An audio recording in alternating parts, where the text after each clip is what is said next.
દહીં જે છે દોસ્તો એ અમે રાત્રે જ બનાવી દીધું હતું રાંધણ છઠના દિવસે। આ અમારું દહીં છે, આખી કેટલી ભરીને દહીં બનાવેલું છે। તો એ દહીં અમે રાત્રે જ બનાવી દીધું જેથી કરી અને સાતમના દિવસે દહીં એકદમ સરસ મજાનું પાકી જાય અને રાયતું બનાવવામાં આપણને સારું રહે। જેટલું સારું દહીં છે એટલું જ રાયતું તમારું સારું બનશે। અમે દૂધને લાવી અને દૂધને ગરમ કર્યું, ગરમ કરી અને ઠરી જવા દીધું। ઠર્યા પછી એનું અમે દહીં બનાવ્યું છે છાશ નાખી, અને અમે સ્પેશિયલ દૂધ મંગાવીએ છીએ। કોઈ જગ્યાએથી અમે વેચાતું દૂધ અથવા ડેરીનું દૂધ લાવતા નથી, જેથી કરીને આપણે જે રાયતું બનાવીએ એનો ટેસ્ટ આખો અલગ અને સારો આવે। હેલો ફ્રેન્ડ્સ, કેમ છો? મજામાં? આઈ હોપ તમે બધા જ મજામાં હશો। તો દોસ્તો કઈ રીતે એકદમ ગુજરાતી અને દેશી સ્ટાઇલમાં જે રાયતું બનાવવામાં આવે છે, તો ફ્રેન્ડ્સ આ વિડીયોની અંદર હું તમને A to Z માહિતી આપવાનો છું। તો મારા વિડીયોને છેક એન્ડ સુધી જોજો અને બીજા ગ્રુપમાં અને તમારા દોસ્તો સુધી મોકલજો।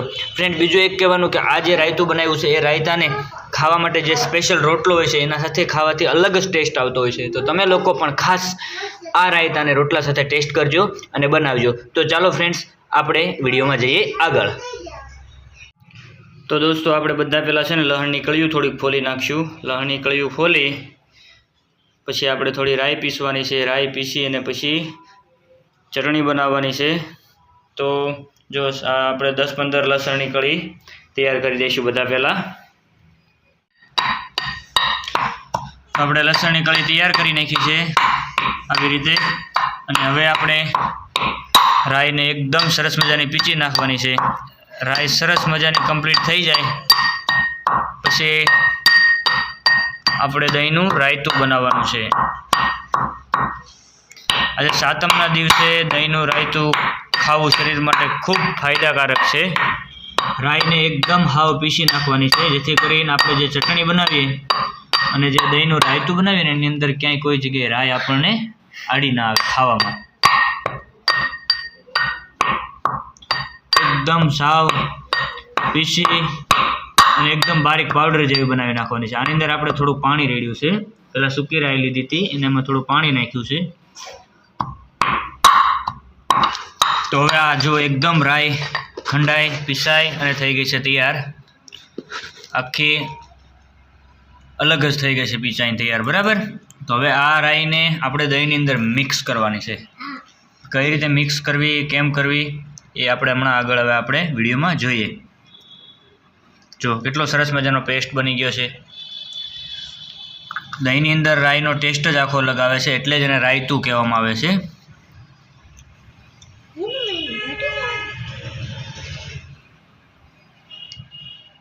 તો હવે ફ્રેન્ડ્સ એને આપણે એક અલગ વાસણમાં લઈ લઈશું।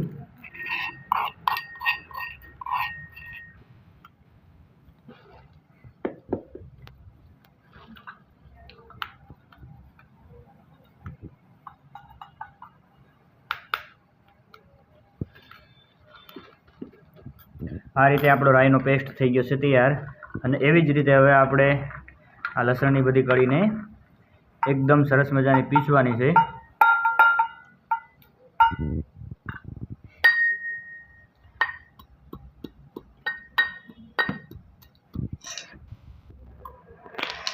હવે આવી જ રીતે આપણે મરચાંની ચટણી પણ તૈયાર કરવાની છે। થોડા લસણના પેસ્ટની સાથે પીસી અને જરૂરિયાત પ્રમાણે લસણની ચટણી આપણે તૈયાર કરીશું। એને પણ આની સાથે જ નાખી દેવાની છે, મિક્સ કરવાની છે।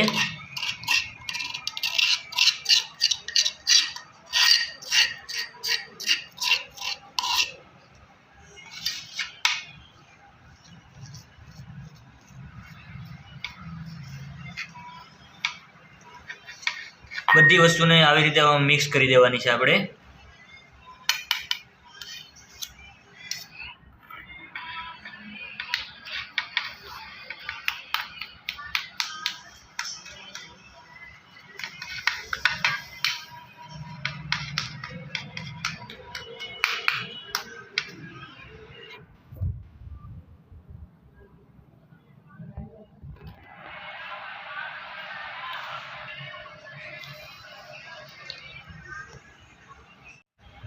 જરૂરિયાત પ્રમાણે હવે આમાં આપણે થોડું નમક નાખી દઈશું.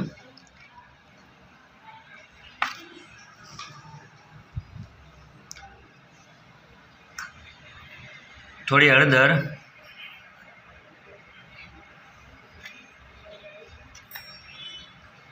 થોડી ઉપરથી આપણે ચટણી નાખી દઈશું લાલ.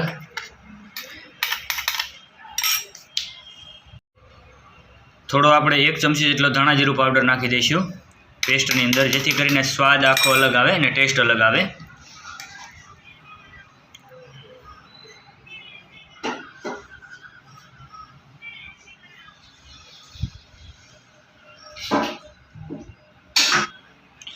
અને હવે દોસ્તો બીજી વસ્તુ આપણે આમાં તેલ નાખવાનું છે. તો તેલ કેટલું નાખવું એ ખાસ જોઈ વિચારીને નાખવું, કારણ કે તેલની માત્રા જો વધી જાય તો પણ આપણને રાયતાનો સ્વાદ આખો ટેસ્ટ બદલી જાય છે દહીંના રાયતાનો. તો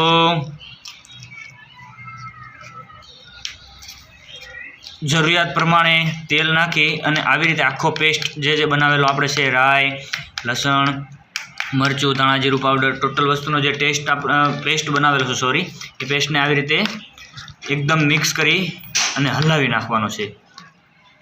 તો હવે જુઓ તમે એકદમ કેટલો સરસ મજાનું આ રાઈનું મિશ્રણ થઈ ગયું છે. દહીંની અંદર આ રાયતું જે બનાવીએ છીએ એને હકીકત જે સાચી વસ્તુ છે એ જે આ રાઈ છે એનો જે ટેસ્ટ એ જ મહત્ત્વનો છે. તો હવે આપણે આ તૈયાર થઈ ગયું છે અને થોડી વારમાં આપણે હવે દહીંની અંદર કઈ રીતે મિક્સ કરવું, જરૂરિયાત પ્રમાણે થોડું પાણી પણ નાખવું, જેથી કરીને પેસ્ટ સારો બને.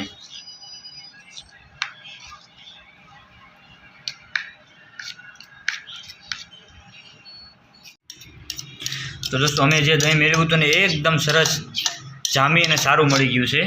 જો કેટલું સરસ દહીં મેળવ્યું છે. અને હવે આપણે એ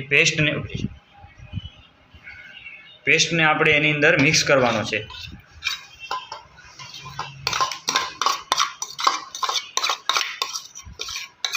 આ એકદમ કાચો જ પેસ્ટ છે. આપણે કોઈ પણ પ્રકારનો ચૂલો પેટાવીને આ પેસ્ટ બનાવ્યો નથી. જે નેચરલ રીતે બનાવીએ એ રીતે જ આપણે આખો પેસ્ટ બનાવ્યો છે.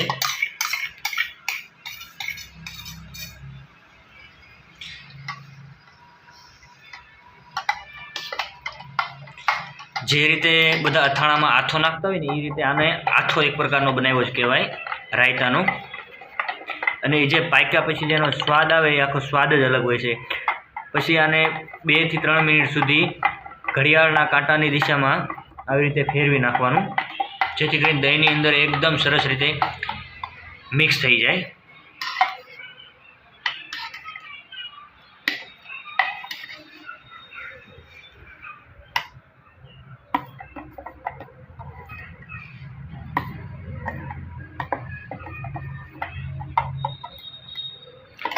તો દોસ્તો જો હવે આ થઈ ગયું છે આપણું રાયતું એકદમ સરસ તૈયાર. તો તમને કેવું લાગ્યું અમારું બનાવેલું રાયતું એ કહેજો.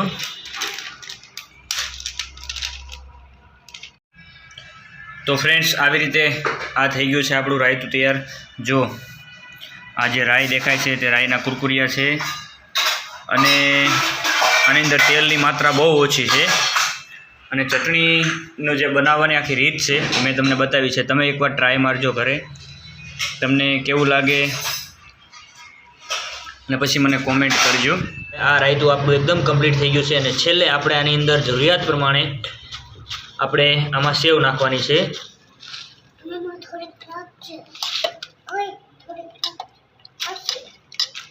તો આપણે આની અંદર લાસ્ટમાં હાવ છેલ્લે આખી રેસીપી કમ્પ્લીટ થયા પછી જે સેવ નાખીએ છીએ, એટલે સેવ નાખવાથી જે આનો ટેસ્ટ હોય છે, સ્વાદ તે આખો જ અલગ પડી જતો હોય છે.